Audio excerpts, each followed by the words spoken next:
peut évaluer les gains que le Burkina tire du secteur minier à partir de sur plusieurs plans. On peut regarder par exemple quel est le volume d'emplois créés par le secteur. Ce dont on se rend compte, c'est que le secteur de l'orpaillage emploie plus d'1 million de personnes dans notre pays et que le secteur de l'exploitation industrielle emploie quelques dizaines, dans le meilleur des cas, de milliers d'emplois. Et que dans le secteur industriel, s'il y a des nationaux, l'essentiel de la masse salariale est dédié à quelques expatriés. On peut également regarder est-ce que depuis 12 ans, ce secteur est en train de nous permettre d'être plus industrialisés. On n'en voit aucune trace parce que simplement il n'y a pas une stratégie d'industrialisation à partir du secteur. Est-ce que ce secteur a permis d'avoir des recettes fiscales substantielles pour faire de l'investissement public? En partie. En ce sens qu'il y a des années où 20% des recettes fiscales de l'État étaient tirées du secteur de l'exploitation minière.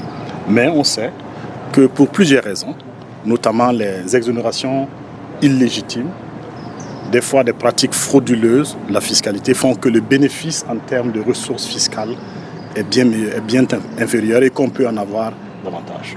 On peut se poser la question, est-ce que ce secteur a permis d'entraîner d'autres secteurs? Pas vraiment. Simplement parce que ce secteur fonctionne dans notre pays, en particulier l'exploitation industrielle, comme une économie d'enclave. Qu'est-ce à dire? Que le secteur minier fonctionne en gros comme un corps étranger dans notre corps économique. Ils achètent les assurances ailleurs, ils se financent ailleurs, et la commande publique, y compris pour la nourriture, se fait bien souvent ailleurs.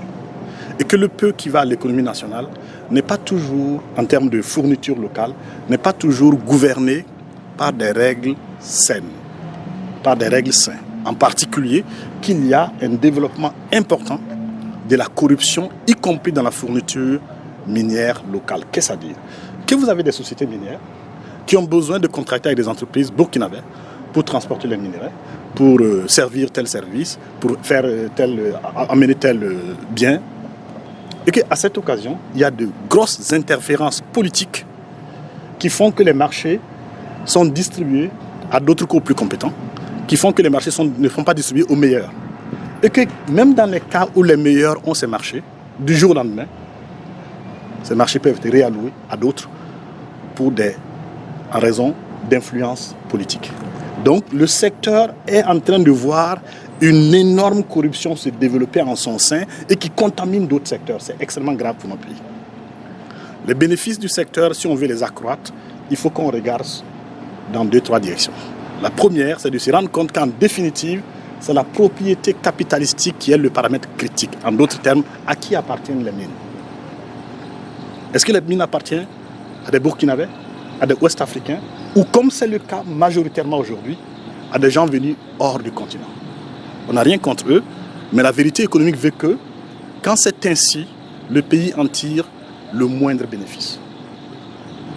En conséquence, il faut organiser une allocation de titres miniers aux nationaux, au secteur privé local, y compris quand il n'est pas à 100% prêt, et lui permettre de s'apprêter.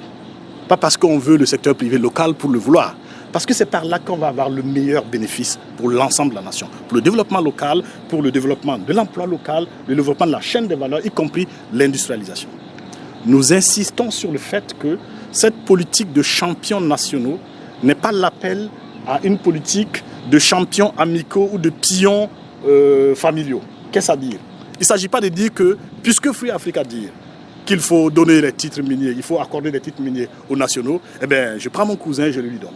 Ou je prends tel ami qui va me donner une part parce que je suis le représentant de l'État qui décide cela. Si on fait ça, on va avoir des bénéfices moindres que ce qui est obtenu aujourd'hui. C'est pour cela que nous considérons qu'il est extrêmement important que la société civile, qui a été décisive en 2015 pour élargir les bénéfices du secteur, à travers notamment la réforme du 1%. Qu'est-ce à dire? Que grâce à la société civile, dans notre pays, désormais, 1% du chiffre d'affaires des sociétés minières va dans un fonds de développement local. Vous avez entendu le maire de Houndé indiquer qu'il y a des hôpitaux qui ont été construits, il y a des dispensaires, il y a des équipements médicaux, il y a des routes qui vont être construites à Dori, à Houndé par là. Qu'il y a des puits qui ont été construits à Dori, qui ont été creusés à Dori par là. Et là, on sait que ça peut être beaucoup plus important parce qu'à l'occasion de l'application de ce fonds de développement local, il y a eu un marchandage illégitime et probablement illégal sur lequel nous appelons la société civile à se coaliser pour porter plainte. Contre qui vous pouvez imaginer? pour savoir clairement pourquoi est-ce qu'on a introduit un tel marchandage dans l'application stricte de la loi.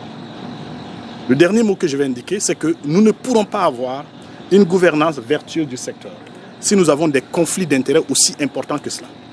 Si celui qui régule les mines peut avoir des emplois pour son fils à travers sa position, la régulation ne sera pas favorable à l'ensemble du pays. Si les plus hautes autorités, qui devraient être au-dessus de la mêlée, rentrent dans la danse pour dire à qui on doit donner parce que c'est un ami politique ou ce n'est pas un ami politique, c'est exactement ce qui se passe. Si c'est le cas, nous n'en aurons aucun bénéfice. Il faut que ceux qui ont permis qu'on ait cette loi minière de 2015, qui est l'une des meilleures lois qu'on puisse avoir dans le contexte de 2015, approfondissent dans l'application de la loi et qu'on aille vers de nouvelles réformes pour faire en sorte que le développement des mines ne mine pas le développement du pays.